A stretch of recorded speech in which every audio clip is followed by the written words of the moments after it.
Amin Kamani here, folks, and welcome back to another video on my YouTube channel. In today's video, we're going to be discussing 13 vocabulary mistakes made by students that you need to know and be aware of, and also avoid like the plague in every way possible. So let's get started. The first word that most students have problems with is the word discuss.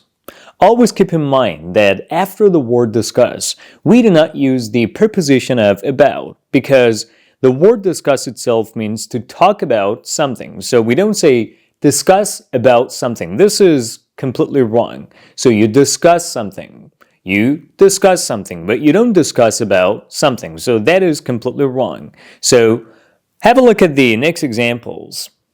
There is a question that I wanted to discuss with you. There's a question that I wanted to discuss with you. This is the correct form, but this one is a wrong form. There's a question that I wanted to discuss about. No, this is completely wrong. So we don't say discuss about something. We say there's something that I want to discuss. There's a question that I want to discuss. We don't say there's a question that I want to discuss about. So this is the first vocabulary mistake.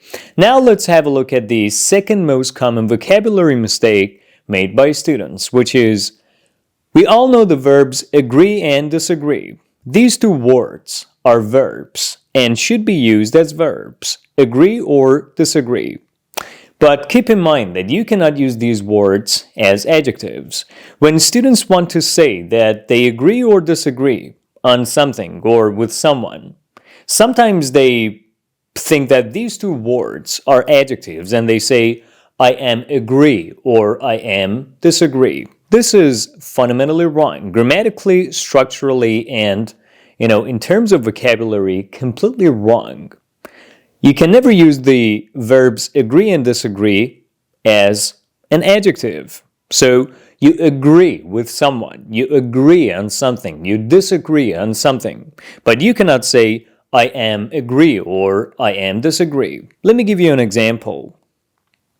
I think BMW is better than Mercedes. Oh yeah, I completely agree with you, or I completely disagree with you. But you cannot say, oh, I am agree with you, or oh, I am disagree with you, because the words agree and disagree are verbs, cannot be used as adjectives. So you agree or disagree. All right, now let's have a look at the third vocabulary mistake that most students make, which is regarding the word help. You help someone with something or with doing something, but we don't say you help someone in something or in doing something. Sometimes I hear students saying you helped someone in something or I helped my friend in something, but that's completely wrong. You don't say you help someone in something or in doing something. The correct form is you help someone with something or with doing something. So the preposition that should be used after the verb help is with. An example, are you going to help me with my homework? Are you going to help me with my homework? So we don't say, are you going to help me in my homework? This question is completely wrong. Are you going to help me with my homework? This is the correct form. One more example. Please help him with doing the dishes. Please help him with doing the dishes. But we don't say, help him in doing the dishes. That is completely wrong. So the sentence, help him in doing the dishes, is completely wrong. The correct form is, help him with doing the dishes. So when you want to help someone do something, or when you want to help someone regarding something that they're doing or regarding something, we use the preposition with to help someone with something and to help someone with doing something. All right, now let's proceed to the fourth most common vocabulary mistake made by students, which is regarding the words present, past, and future. These words are adjectives, future, present, and past. These are adjectives. When you want to talk about the future, the past, or the present as nouns, you should always use the article the. So, in the past, in the present, in the future. The past, the present, the future. So you should never say, I want to talk about past. I want to talk about future. I I want to talk about present. These are completely wrong. Why? Because the words future, past, and present are adjectives and cannot be used as nouns.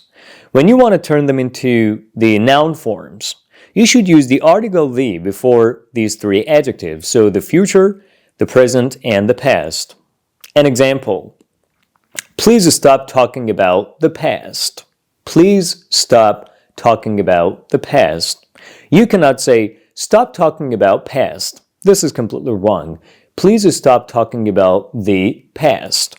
Or stop talking about the future.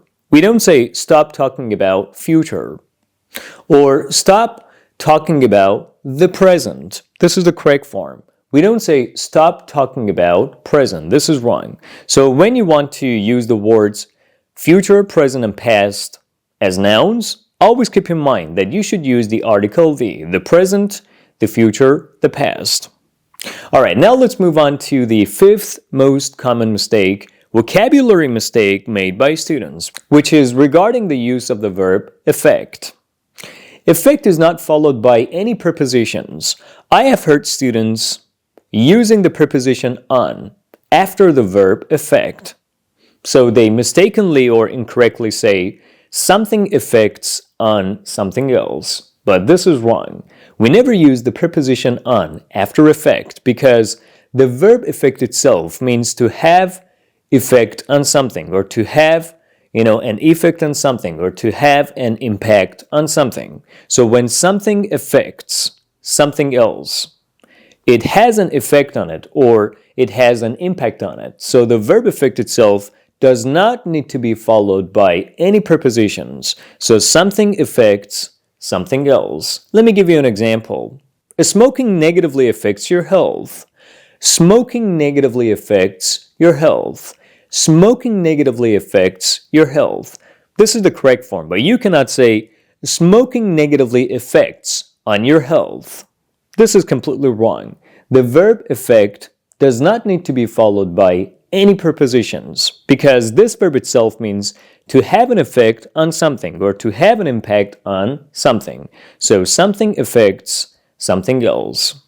All right, now let's get to the sixth most common vocabulary mistake that you may end up making as an English learner, which is regarding the pronunciation of verbs or words starting with the letter W. Guys, W is not pronounced V, it's pronounced W. So we don't say work, we say work. We don't say watch, we say watch. We don't say weekend, we say weekend. So never mistake the pronunciation of W for the pronunciation of V. So V is pronounced V, but W is pronounced W. So watch, work, wallet, watch, work, wallet, week, weekend. We don't say watch, work, wallet, weekend. That's something that you need to keep in mind. All right, now we're moving on to the seventh most common vocabulary mistake made by students. The seventh one is regarding the word reason. When you want to explain the reason for something, the preposition that should follow the word reason is for. So we don't say the reason of something. This is completely wrong. The reason for something. I have heard and seen students using the preposition of after reason to explain the reason for something. For example, they incorrectly, mistakenly say, what is the reason of your absence? What is the reason of saying this? What is the reason of doing that? But that is completely wrong. We don't say the reason of something. This is wrong. We say the reason for something. This is the correct form. The reason for something. What is the reason for this behavior? What is the reason for doing that? What's the reason for saying this? What is the reason for your absence? So the preposition that should follow the word reason is for. The reason for something. We do not use of after reason. The reason for something. What's the reason for this behavior? What's the reason for saying this? What is the reason for your absence? So these are all the relevant examples that I could give you. All right, now let's move on to the eighth most common mistake, vocabulary mistake, that you may end up making as a language learner, which is regarding the preposition following the word responsible. Someone is responsible for something. We don't say someone is responsible of something. So the correct preposition that follows the word responsible is for, not of. I've seen a lot of students use the preposition of after responsible, but that's completely wrong. Someone is responsible for something, not of something. An example, who's responsible for this accident? But we cannot say, who's responsible of this accident? Or I'm responsible for this job. We cannot say, I'm responsible of this job. Completely wrong. You're responsible for something. You're responsible for your job. Someone is responsible for an accident. So, responsible for. This is the correct form, not of. All right, now let's proceed to the 9th most common vocabulary mistake that an English learner may end up making, which is with regard to the word weekend. When talking about the word weekend, you cannot say in the weekend. You should say on the weekend or at the weekend. So when you want to use a preposition before weekend, the correct preposition describing the length of the weekend or whatever it is that you want to do during the weekend, you should use the preposition at or on. So you cannot say in the weekend. You should say at the weekend or on the weekend. An example, is there anything that you want to do on the weekend? Is there anything that you want to do at the weekend? But you cannot say, is there anything that you want to do in the weekend? No, that's completely wrong. So the correct preposition used before the word weekend is either on or at, but you cannot use in. All right, now we're getting to the 10th most common vocabulary mistake that you may end up making as a language learner in the process of learning English, which is with regard to the use of the word toilet. So, the word toilet. When you want to use this word, you should always use the article the before the word toilet. So you cannot use the word toilet itself separately or alone without the article the. So you go to the toilet. You use the toilet. You flush the toilet. You cannot say, I go to toilet. So go to toilet is wrong.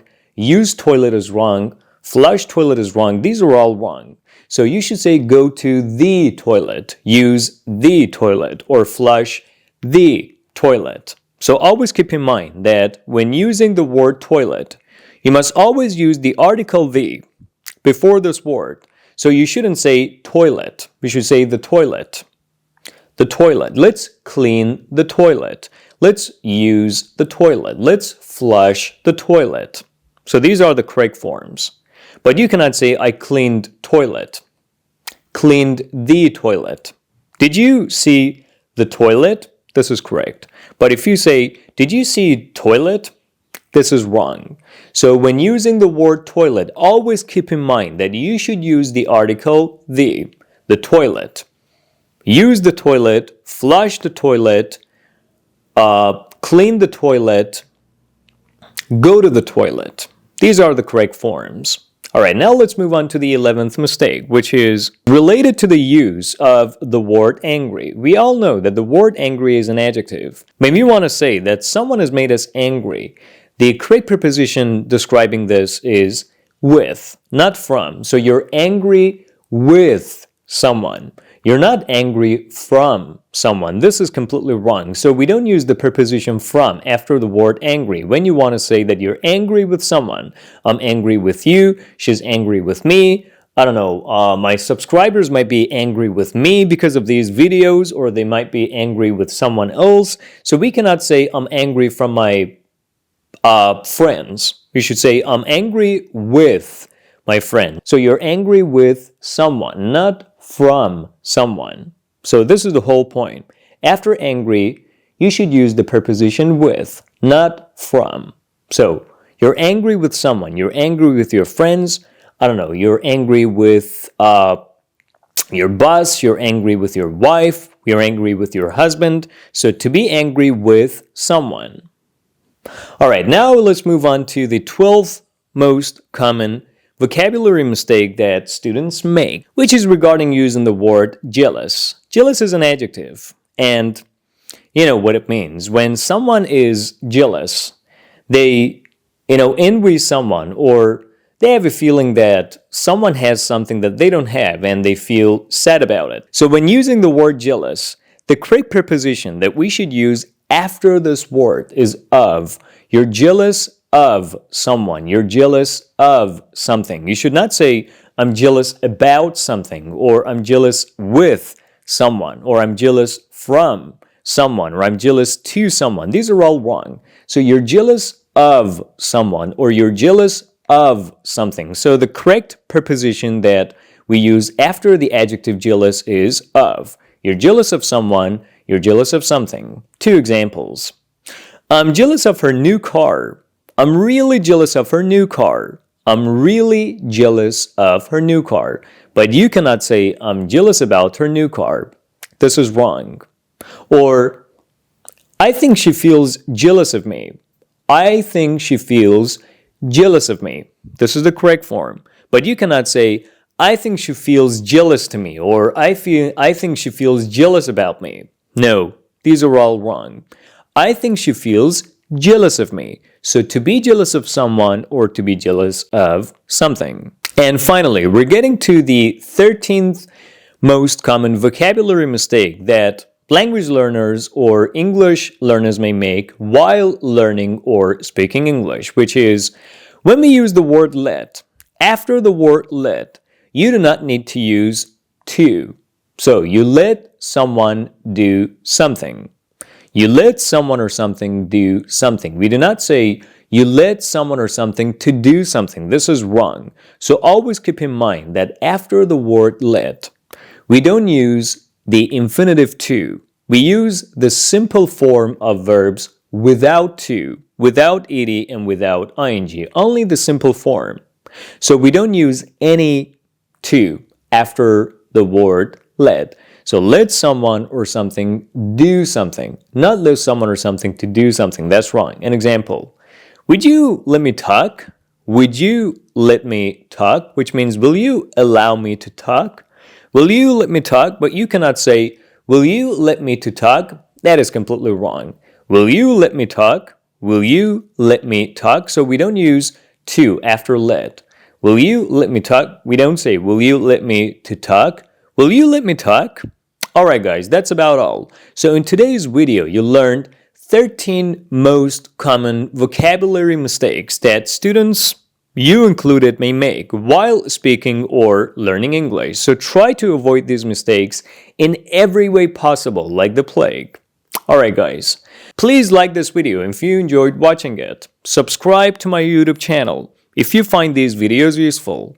And make some beautiful sentences using all these points that I shared with you in this video and comment them down below. I'll be back soon.